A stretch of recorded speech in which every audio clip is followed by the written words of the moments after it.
Good Tuesday morning, everybody. I'm Dave Furtado. And I'm meteorologist Jefferson Donovan. And welcome to KEPR QUIK, your latest local news and weather, commercial free in 15 minutes or less. We're going to jump right over to weather, though, because temperatures have been cooling down. So as we head into the first day of summer, temperatures are probably going to be the coldest of the week. Yeah, the first day of summer is on Friday, and we are going to be looking at a cloudy and cool Friday coming our way. But before we get there, we do have a couple more sunny days. We will be very sunny for today and tomorrow.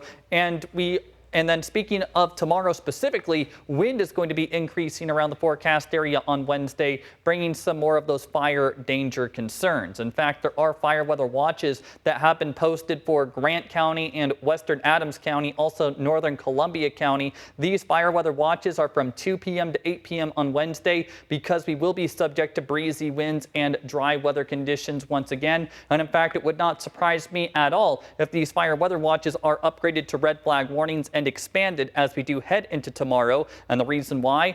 All focused on those winds. We will talk about your temperature forecast and your wind forecast all coming up. Thanks, Jefferson. We begin this morning in Yakima. A man is in jail after admitting to a murder over the weekend. Yakima police say they received a call in Spanish Saturday morning requesting an ambulance for someone who had been shot near the 1200 block of Pleasant Street. When authorities arrived, they were unable to save the victim. After interviewing several witnesses, police arrested Lorenzo Medina Mija, who lived with the victim. He admitted to shooting the victim and claimed to not be mentally healthy. Police say he will be charged with first-degree murder. And the man accused of killing his 3 daughters from Wenatchee remains on the run 2 weeks after the murders. Kittitas County deputies and tactical team members continued their search for Travis Decker in the deep wilderness. They're asking everyone to be alert for suspicious people or circumstances, especially in the Teanaway Valley and Blewett Pass areas, including Red Bridge Road, Teanaway Swamp, Lauderdale Junction, and Liberty. If you have trail or doorbell cameras in the area, check them regularly and report any missing items from property, no matter how minor. And one man has died after a vehicle versus pedestrian crash in Kennewick yesterday morning, the collision leading to the temporary closure of Gage Boulevard. First responders were dispatched to the intersection of North Louisiana Street and Gage just after 8:30 a.m. and medics provided life-saving aid to no avail. Traffic investigators are still looking into how the crash happened, and police say the driver is cooperating, though it's unclear if charges will be filed. A suspected drunk driver ran off the road and nearly into the Columbia River Sunday night.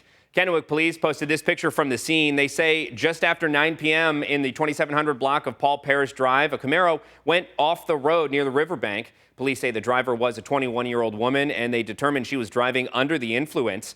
She was arrested for DUI, and police add that there were no serious injuries as a result of the crash, but say this serves as an important reminder to never drive impaired. On to some continuing coverage this morning. The Washington State Patrol trooper will face charges following a deadly crash in Richland earlier this year.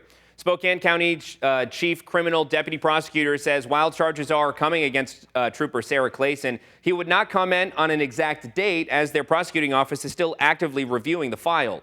This comes as Spokane County Prosecutor Larry Haskell, who was appointed to the case by the Benton County Prosecutor's Office, is slated to retire next month. Clasen, who was off duty at the time, was involved in a crash near Parkway Village in Richland back in March, resulting in the death of 20-year-old motorcyclist Joser Sanchez. Lab results obtained in April showed Clasen's blood alcohol level at the time of the crash was 0.17, more than twice the legal limit.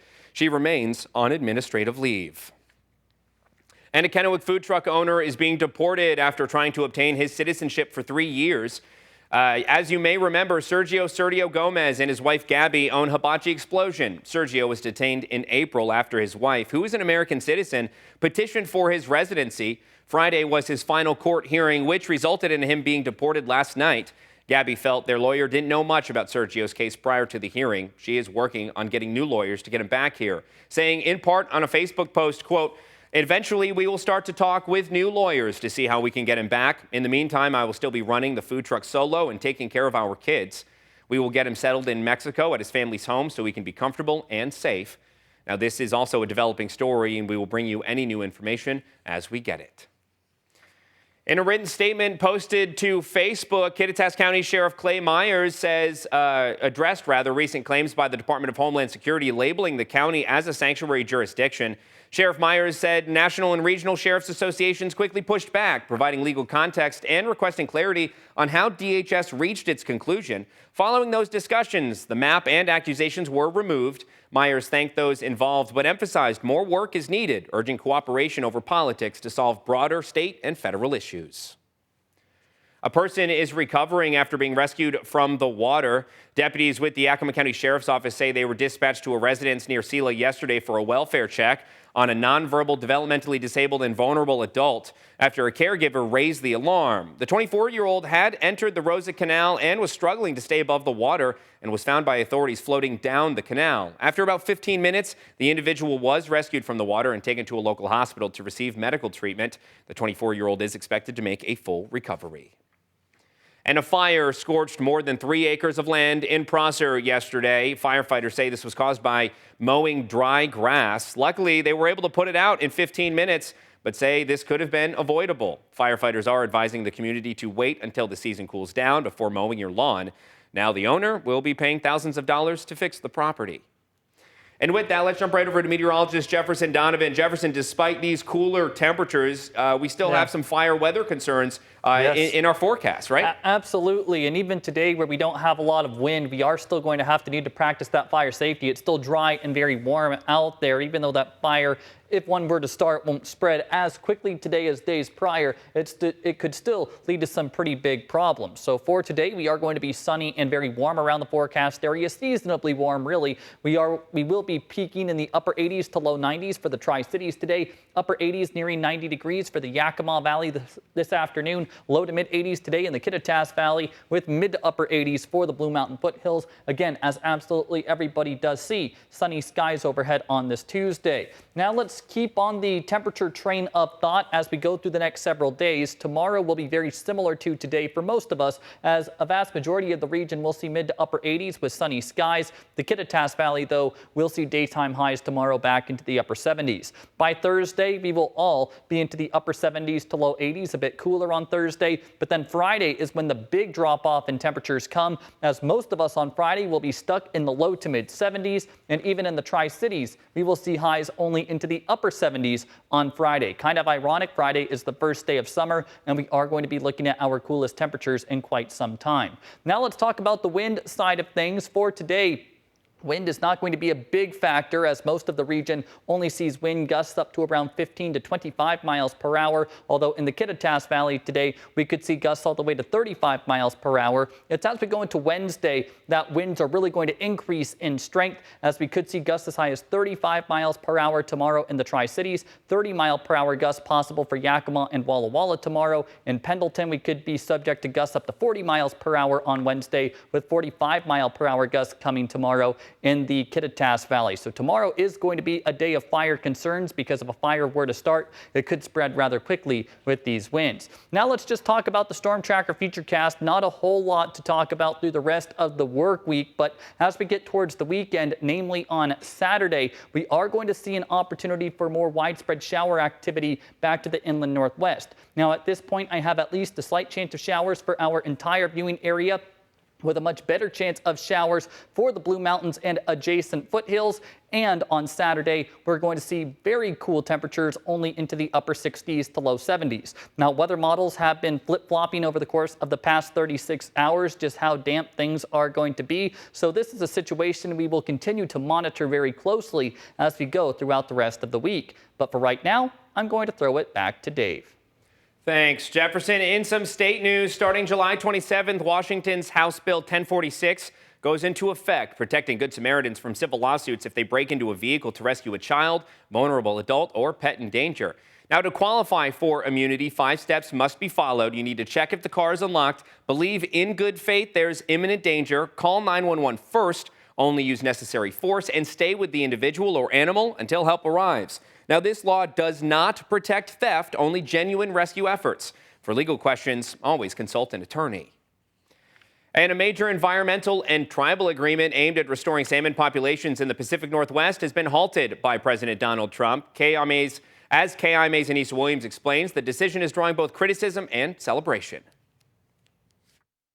The Resilient Columbia Basin Agreement, signed in late 2023, was a landmark deal between the federal government and the 6 sovereigns. It aimed to restore dwindling salmon populations and boost clean energy development, while pausing years of litigation over dam operations on the Snake River. But now, the agreement is no more. President Donald Trump called the deal radical environmentalism and cited concerns about energy reliability and the potential removal of 4 major dams. In a written statement, Congressman Dan Newhouse said today's actions by President Trump reverses the efforts by the Biden administration and extreme environmental activists to remove the dams, which would have threatened the reliability of our power grid, raised energy prices, and decimated our ability to export grain to foreign markets. The decision was met with immediate backlash from tribal nations and Democrats who called the termination both reckless and harmful to regional ecosystems and indigenous treaty rights. In a written statement, U.S. Senator Patty Murray said Donald Trump doesn't know the first thing about the Northwest and our way of life. This decision is wrong and couldn't be more short-sighted. Tribal leaders echoed those concerns, pointing to decades of broken promises and the cultural and ecological importance of salmon recovery. Oh, I am concerned, given maybe this administration do not understand, our Northwest. They don't understand what the tribes are doing to ensure that this way of life of us, who we are, is also a benefit to our community, to the ocean, to all the way up to Alaska. But at the same time, this ain't our first rodeo, or we've been through many administrations, but this one is very different. But in moving forward, we're going to collaborate. We're going to continue to move forward to ensure that we're going to do what's best for our Columbia River Basin. KIMA's Anissa Williams, thank you. And although the agreement is now void, tribes, conservationists, and even some lawmakers are vowing to continue the fight in courtrooms, legislatures, and on the riverbanks. Switching gears here, Yakima City Council is set to take a crucial decision on the future of historic trolleys in the city. Ahead of today's meeting, Yakima Valley Trolleys will be hosting a Save the Trolley rally. They are asking the community to join them at the Trolley Museum from 4 to 5 p.m. tonight before heading over to the City Council meeting. Organizers will be providing stickers and sign-making materials. It's a free rally, and they're inviting everyone with an interest in preserving the historic trolley to show up and make their voices heard. Students at Heritage University will be able to utilize a newly renovated Kathleen Ross Center this upcoming fall. These renovations give students more space for their studies, even going to the point of changing a former faculty conference room into a STEM makerspace. Additionally, the Academic Skills Center gives more areas for test taking and group projects, and some classrooms have been refurbished. My vision is that students come to this space and it really inspires their creativity, that they come into this space and bring their peers in here to think beyond the possibilities of just getting an assignment done. You can learn more about this renovation up on our website, KIMATV.com. And finally, you better start counting the days. Chick-fil-A is on the way. The popular chicken sandwich chain says its Kennewick location will officially open to the public starting bright and early on Thursday, 6:30 a.m. We spoke to the owner to get her reaction for the upcoming grand opening. It's just a big little small town, and lots of folks know each other. And I think it's the sweetest thing when, someone sees their kid helping take the order in the drive-thru, or they see them serve others. Now, as part of the festivities, 100 local veterans will be getting free entrees for a year, while Chick-fil-A will have a designated path for people looking to get their fill of chicken. We're told police will also be on hand to help with the expected heavy traffic flow. We know it's going to be well attended. We're asking everybody to have patience, to follow any of the traffic signals or officers that are in the area doing traffic signing, and making sure that that you're courteous to everyone as they try to get their Chick-fil-A. If people follow that map, there's a good possibility we can get people in and out quickly and reduce those traffic impacts. Now, KPD says they will help mitigate traffic in the area around Chick-fil-A for at least Thursday and Friday. More information, including the designated traffic map, can be found up on our website, KEPRTV.com. And thank you for joining us on this episode of KEPR QUIK. For more local news and weather, you can head over to our websites, KEPR and KIMATV.com, as well as our Facebook pages. But while you're here, be sure to subscribe to our YouTube channel to keep up with our latest mini newscasts Monday through Friday. Have a wonderful day.